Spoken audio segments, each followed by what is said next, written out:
என் பேர் அருண்குமாருங்க. காங்கயத்துலேருந்து வரோம். இப்போ இஸ்லாத்தில் பார்த்தீங்கன்னா வட்டி வாங்குறது குற்றம், கொடுக்கறது குற்றன்றாங்க. அது எதனாலங்க? அதாவது இஸ்லாம் மார்க்கத்தில் வட்டி தடை செய்யப்பட்டிருக்கிறது. எந்த ஒரு காரணத்தினாலையும் என்னிடத்தில் பணம் இருந்தால் அதை வட்டிக்கு கொடுத்து சம்பாதிக்கக்கூடாது. அது எவ்வளோ பெரிய பாவமாக சொல்லப்படுது என்றால், யார் வட்டிக்கு கொடுத்து பணம் வாங்குகிறார்களோ அவங்க அல்லாஹ்வுக்கு எதிராக யுத்தம் செய்கிறவர்கள்.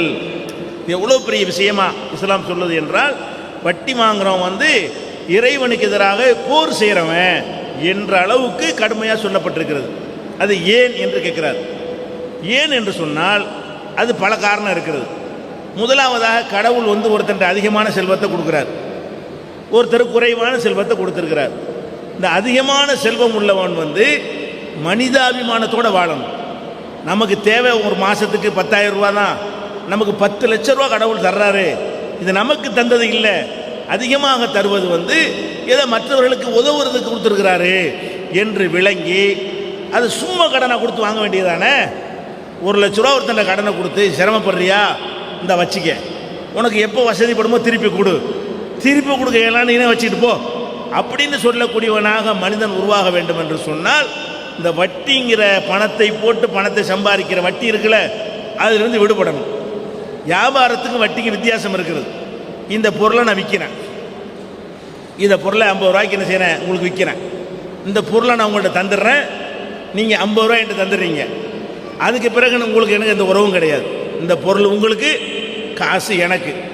இந்த வட்டியை பொறுத்த வரைக்கும் என்னன்னு கேட்டால், ஒரு பொருளுக்கு திரும்ப திரும்ப திரும்ப திரும்ப லாபம். 1 லட்ச ரூபா ஒருத்தன் கொடுத்துட்றேன், இந்த மாதம் போய்கிட்டு அதுக்கு ஒரு 1000 ரூபாய் கொடுன்னு கேட்குறேன். அடுத்த மாதம் வந்தால் இன்னொரு 1000 ரூபா கொடுங்குறேன், அடுத்த மாதம் வந்தால் இன்னொரு 1000 ரூபா கொடுங்குறேன், அடுத்த மாதம் வந்தால் இன்னொரு 1000 ரூபா கொடுங்குறேன். அப்போ ஒரு தடவை காசை கொடுத்து விட்டு வார வாரமோ டெய்லி வட்டிலாம் வச்சுக்கிறாங்க, மீட்டர் வட்டிலாம் வச்சுக்கிறாங்க, மணிக்கணக்கு வட்டிலாம் வச்சுருக்கிறானுவோ. அப்போ இந்த மாதிரி மணிக்கு ஒரு தடவை வாங்குறது, ஒரு நாளைக்கு ஒரு கால் லாபம் பார்க்குறது ஒரே பொருளுக்கு. அப்போ 1 லட்ச ரூபாய்க்கு ஒரு பொருளை விற்றோம்னு சொன்னால் ஒன்ஸ் தான் லாபம், அதில் முடிஞ்சு விட்டது. பொருள் உனக்கு, காசு எனக்கு. இந்த வட்டி என்ன என்று சொன்னால், திரும்ப திரும்ப திரும்ப அந்த 1 லட்ச ரூபா உங்கள்கிட்ட இருக்கிற வரைக்கும், 10 வருஷம் இருந்தால் 10 வருஷம் வரைக்கும் அதுக்காக நீங்கள் சம்பாதித்து தந்து கொண்டே இருக்க வேண்டும் என்று சொன்னால், இது ஒரு சுரண்டலா தெரியலையா? இது கொடுமையா இல்லையா? ஒரு மருத்துவத்துக்காக வேண்டி ஒருத்தன் வீட்டை அடமானமாக வச்சு வட்டி வாங்குறான், 10,000 ரூபாய்க்கு வட்டி வாங்கியிருப்பாங்க. அந்த செலுத்த முடியாமல் வட்டிக்கு வட்டியை போட்டு, அந்த வட்டிக்கு வட்டியை போட்டு, அந்த வட்டிக்கு வட்டியை போட்டு உங்கள் இடம் மூழ்கி போச்சுக்கிறான். 5 கோடி ரூபா மதிப்பு, 5 கோடி ரூபாய் மதிப்புடைய சொத்தை 10,000 ரூபாயில் சுருட்டிக்கிறான். வட்டி போட்டுட்டு, வட்டி கொடுக்கலன்னு வைங்களேன், அதை சேர்த்து அதுக்கு வட்டி போடுவான். அப்புறம் 20,000 30,000 வட்டியை போடுவான், அப்புறம் 40,000 வட்டியை போடுவான். கடைசியில் பார்த்தோம்னு சொன்னால் அவனுடைய நகை மூழ்கிவிடும், அவனுடைய வீடு மூழ்கிவிடும். நம்ம வாங்கினது 10,000, நம்ம அவனுக்கு கொடுக்கறது பல லட்சங்கள், பல கோடிகள். இது கொடுமை இல்லையா? இது நியாயமாக நமக்கு தெரிகிறதா என்று நம்ம சிந்தித்து பார்க்கணும். இன்னும் சொல்ல போனால், இன்னைக்கு விலைவாசி நிறைய ஏறிக்கொண்டிருக்கிறத பார்க்குறோம். விலைவாசி ஏறுவதற்கு பல காரணங்கள் இருந்தாலும் வட்டி முக்கியமான காரணம். விலைவாசி வட்டி இல்லாத ஒரு சமூக அமைப்பு இருந்தால் பல பொருள்கள் இப்போ விற்கிற விலையை விட கம்மியான விலைக்கு வரும். எப்படி? நான் ஒரு பிளேடு தயாரிக்கிறேன், ஒரு கம்பெனி, ஏன் காசை போட்டு நான் தயாரிச்சேன்னு வைங்க, அந்த பிளேடு 50 காசு எனக்கு அடக்கமாகும். நான் 60 காசுக்கு 70 காசுக்கு நான் விற்றுருவேன், விலையை போட்டுருவேன். இப்போ நான் வட்டிக்கு பணத்தை வாங்கி அதை வச்சு தயாரிச்சேன்னு வைங்க, அடக்க விலை என்னவாகும்? 50 காசு அடக்கமாகாது. அவன் வட்டி நான் கொடுக்கணுமே, அதை இதெல்லாம் நான் வைக்கணும். அப்போ வட்டியை கணக்கு பண்ணி பார்த்தேன்னு சொன்னால் 50 காசுக்கு அடக்கமாகிற பொருள் 1 ரூபாய்க்கு அடக்கமாகுது. 10,000 ரூபாய்க்கு அடக்கமாகிற பொருள் 20,000 ரூபாய்க்கு அடக்கமாகுதுங்க. நான் வட்டி அவனுக்கு கட்ட வேண்டி இருக்கிறது. அப்போ என்ன ஆகுதுன்னு கேட்டால், அந்த வட்டி கொடுக்க வேண்டிய காசையும் பொருளாதாரத்தினோட வைக்கிறாங்க, தயாரிக்கிற பொருளில் வைக்கிறான். அப்படி வைக்கும்போது என்னவாகிறது? 50 காசுக்கு வாங்கி 60 காசுக்கு விற்கிறதுக்கு பதிலாக 1 ரூபா அடக்கமாகி 1,000 ரூபாய்க்கு விற்கிறான். 10,000 ரூபா அடக்கமாகி 11 ரூபாய்க்கு விற்கிறதுக்கு பதிலாக 20,000 ரூபா அடக்கமாகி 22,000 ரூபாய்க்கு விற்கிறான்.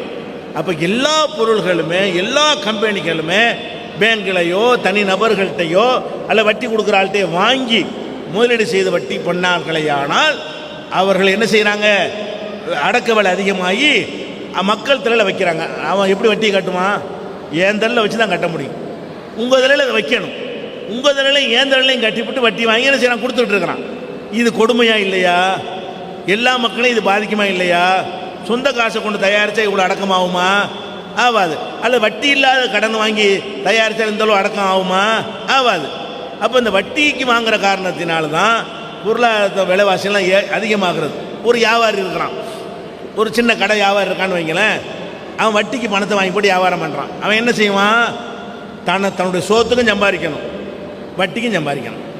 சோத்துக்கு மாதம் 10,000 ரூபா சம்பாதிக்கணும், வட்டிக்கு மாதம் 10,000 ரூபா சம்பாதிக்கணும்னா 20 ரூபா தேவைன்னு நினைக்கும் போது என்ன செய்கிறான்? லாபத்தை அதிகமாக்குறான். 20 ரூபா சம்பாதிக்கணும்ல, அவன் சோத்துக்கு மட்டும் சம்பாதிச்சா பத்தாது. அப்போ நம்ம என்ன செய்வோம்? இது 50 ரூபா ஆகுது, சோத்துக்கு ஒரு 10 ரூபா 60 ரூபா, வட்டிக்கு ஒரு 10 ரூபா 70 ரூபான்னு வந்துடும்ல. 70 ரூபாய்க்கு விற்பான்ல, இல்லை 60 ரூபாய்க்கு விற்றுருப்பான்ல. வட்டி வாங்காமல் அந்த தொழிலை செய்திருப்பானே. ஆனால் வட்டிக்கும் சேர்த்து சம்பாதிக்கணும் நினைக்காமல் அவனுடைய லாபத்துக்கு மட்டும், சாப்பாட்டுக்கு மட்டும் லாபத்தை வைத்தானே. ஆனால் அந்த பொருள் விலை கம்மியாக வியாபாரி கொடுப்பானா இல்லையா? வியாபாரிகள் அதிகமாக வைக்கிறது எதுக்குன்னு கேட்டிங்கன்னா, வட்டிக்காரனை வாங்கி போடுறான், வட்டிக்காரனுக்கு கொடுக்கணும். வட்டிக்காரனுக்கு கொடுக்கலங்கும் போது என்ன செய்யறான்? விலை ஏற்றுறான். அப்போ இப்படி விலைவாசி ஏறுவதற்கு இப்படியெல்லாம் பல காரணங்களை பார்க்கும்போது வட்டி ஒரு பெரிய ஒரு சுரண்டலாக இருப்பதை நம்ம பார்க்குறோம்.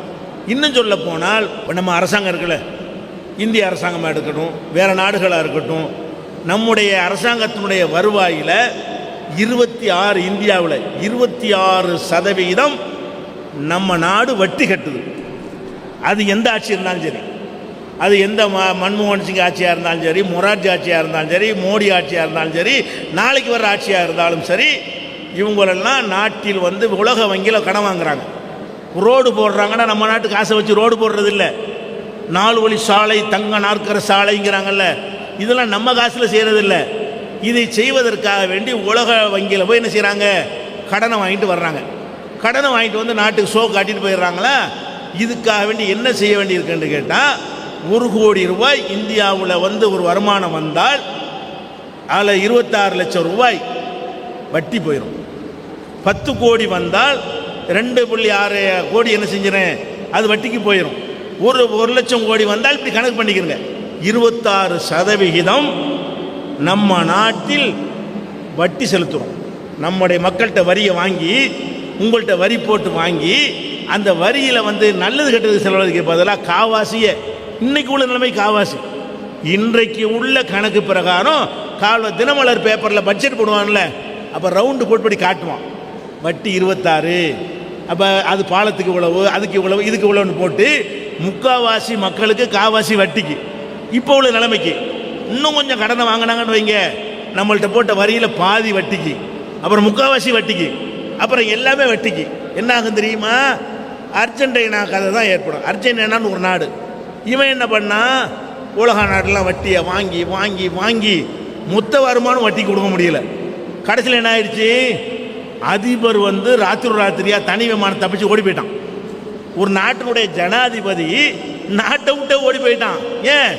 வட்டி கொடுக்க முடியல. பேங்கில் பணம் போட்டவங்களாம் கேட்குறான், பேங்கில் பணம் இல்லை. இந்த மாதிரி ஏற்பட்டு தப்பிக்க முடியாமல் தனி விமானத்தில் ஏறி பிரதமர் பதவி எனக்கு வேணாம் இன்னும் ஓடியே போயிட்டான். இது என்னதுனால? வட்டி செஞ்ச வேலை. வட்டிங்கிற சாதாரண கொடுமை கிடையாதுங்க. மனிதாபிமானத்தை அறுத்து எரிஞ்சிருங்க. மனிதாபிமானமே இல்லாதவன் ஆகிருவான். இறைவன் உங்களுக்கு கடவுள் நிறைய பணம் தந்திருந்தாரையானால் ஏழைகளுக்கு உதவுங்க, சும்மா கொடுங்க, கடனாக கொடுங்க. கடன் தர முடியவில்லை என்றால் தள்ளுபடி செய்யுங்க. இப்படி தான் நடந்து கொள்ள வேண்டும். உங்களுக்கு நெருக்கம் வட்டி இன்னும் வாங்குறவன்னு நம்ம பார்க்குறோம். எதுக்கு வட்டி கடன் வாங்குறீங்க? ஒரு தொழில் 2 தொழில் ஆக்கிறதுக்கு வாங்குறீங்க. உங்களை ஆக்க முடியுமா? முடியாது. கொள்ள தான் அடிக்க முடியும். அப்போ வட்டி என்பது நெருக்கடியில் சிக்கினா ஒரு மருத்துவம் அந்த மாதிரி விஷயத்துக்கு வாங்கினா கூட நம்ம ஏற்றுக்கொள்ளலாம். வீடு கட்டுறதுக்கு லோன் வாங்குறேங்கிறான். இப்படி அமெரிக்காவெலாம் திவாலாப்பா செய்தனாலங்கிறீங்க. அமெரிக்காவில் திவாலாச்சில் கொஞ்ச நாளா அமெரிக்காவெலாம் உள்ள இங்கே ஆள் குறைப்பெல்லாம் செஞ்சானே, அதுக்கெல்லாம் என்ன காரணங்கிறீங்க? வட்டி தான் காரணம். எப்படி வட்டி காரணம்?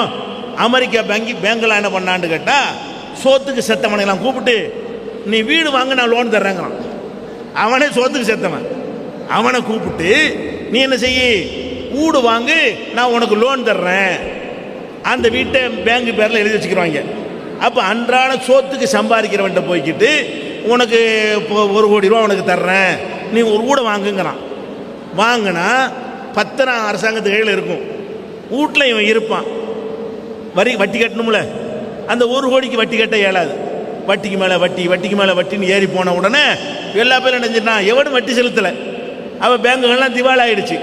அப்போ என்ன பண்ணுறாங்க, இந்த வீடுகளை ஏலம் விடுறாங்க கைப்பற்றி. 1 கோடி ரூபாய்க்கு வாங்க தயாராக இல்லையா, மக்கள்கிட்ட காசுலாம் போச்சு. இது கண்ணால் பார்த்தோமா இல்லையா? அமெரிக்கா திவாலாகி போய் பெரிய அரசாங்கத்திலேருந்து பெரிய அளவுக்குலாம் பணத்தை ரிலீஸ் பண்ணி பார்த்து கூட இன்னைக்கு கூட நிமிர முடியலை. அமெரிக்கா மாதிரி வட்டி வாங்கி சம்பாதிக்கிற ஒரு நாட்டுக்கு இந்த கெதி என்று சொன்னால் நம்மள மாதிரி நிலையெல்லாம் என்ன? அதனால் இந்த வட்டிங்கிறது இல்லாமல் மனிதாபிமானத்தை எல்லாரும் வைங்க. சாதி மத பேதம் இல்லாமல் கடவுள் அதிகமாக தந்தால் கடனாக கொடுங்க, தர்மமாக கொடுங்க, கடவுள் மேலும் மேலும் தருவார். இந்த ஒரு மனிதாபிமான அடிப்படையில் தான் இஸ்லாம் என்ன செய்யுதுன்னா, வட்டி வேணாம், வட்டி வாங்கி சம்பாதிக்காதீங்க, வியாபாரத்தின் மூலமாக சம்பாதிங்க என்று வழிகாட்டுகிறது. அது ஒரு கொடுமை என்பது சந்தேகம் கிடையாது.